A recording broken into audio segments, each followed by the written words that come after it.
Hello everyone, welcome back to my channel. In today's video we are going to discuss about CTE, which is common table expression. This is an advanced concept in SQL. So first we'll see these definitions, we'll read this and then we'll get into an example and then we'll get back to these definitions and understand it perfectly, and by the end of this video you will understand CTE perfectly. So let's read these definitions. So CTE, which is common table expression, it is a temporary named result set that you can reference with a select, insert, update or delete statement. So it's basically a temporary result set. This is not permanent. When you create it, it will stay temporarily. And then you can use it in your select or insert or update or delete statements. Okay. The syntax is something like this. You write with keyword and then you will give a name to it with whatever name you want to give to your CTE as, and then you will give a query, and after that it will be followed with a select statement or insert or update or delete or any statement like that. Okay, so the with clause can include one or more CTEs separated by commas, so it can include more than one CTEs as well. Why are CTEs used? It is used to enable user to more easily write and maintain complex queries via increased readability and simplification. Whenever the query gets too complicated, so we use CTE for temporary result set so that you can use it ahead in your select statements or any statement. Okay. CTEs can be a useful tool when you need to generate temporary result sets that can be accessed in a select, insert, update, delete or merge statement, just what I said before. A CTE must be followed by a single select, insert, update or delete statement that references some or all the CTE columns. So after with we can have multiple CTEs, but we can only have one select, insert or update. Okay. Now let's see the example and then we'll get back to these definitions again to understand it perfectly. So first I'll show you all my table, which is select star from employees. So this has employee ID, department ID, product ID, quantity and sales. Now I'll show you a very basic example of CTE. So I'll write with over here, then I'll give a name to it, which is CTE1 as, and whatever query you want. Select EMP ID, department ID from employees. So this is your query and this will be inside CTE. Okay, and then after that it will be followed, there will be no semicolon or anything over here. Okay, it will directly be followed by a select statement or insert or whatever statement you want to write, but here right now I'm using select statement. So select star from CTE.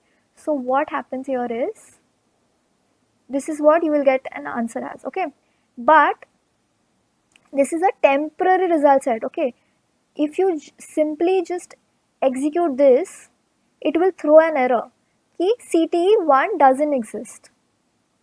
Okay, because this will go hand in hand, this will together only be executed, as in this will CTE1 is executed or is created every time when we execute it. Okay, so it has to be executed every single time. Okay, because it's temporary. Now I'll give you an example, another example. Okay, now I'll name it CTE2, and now inside in my query I will write select average sales, okay, from employees group by department ID.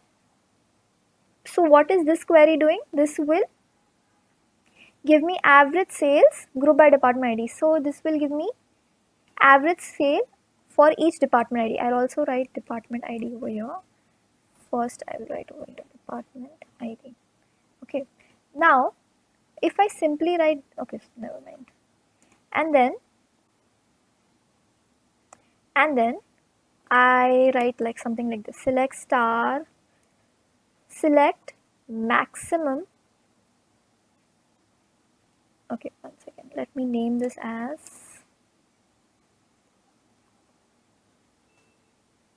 okay,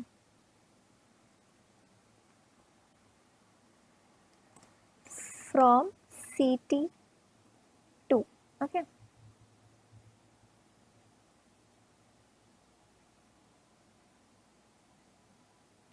okay, this has to be AVG cell, as I have named it as AVG cell. Okay, see, the answer is over here. Now what my query was, I was trying to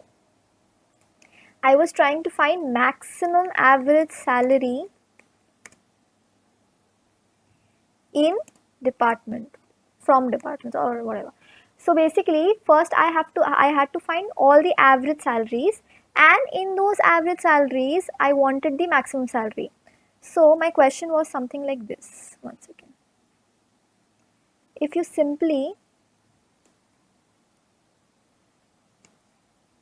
execute this, you will have all the department IDs and their average sale. Okay, average sale. Okay, but I wanted the maximum average sale out of it. So for that I use CT, because this will simplify my query. And then if you see the maximum over here is 2591, and that is what we got from our CT. Okay, that is what we got from this query. So what this does is, I'll explain it one more time. First I will write my CT with CT2 as select department ID average sales as average sale from employees group by department. So this is giving me 3 rows, and after that I am using this output over here, and over here I am writing select maximum average salary out of it and from CT2. So this will give me maximum average salary. Okay, so this is what CTE does. I hope this query is clear, and after this again we'll just read this in short. So this is a temporary name result set, as I already said. The syntax is clear. The with clause can include more than one CTs, but after the CT there should be only one single insert. There should be just one select, insert, update or delete statement. Okay, and these are useful to generate temporary result sets. Okay, so I think this is clear. So I hope this video helped you in some way, and if it did, don't forget to like, share and subscribe to my channel. Thank you.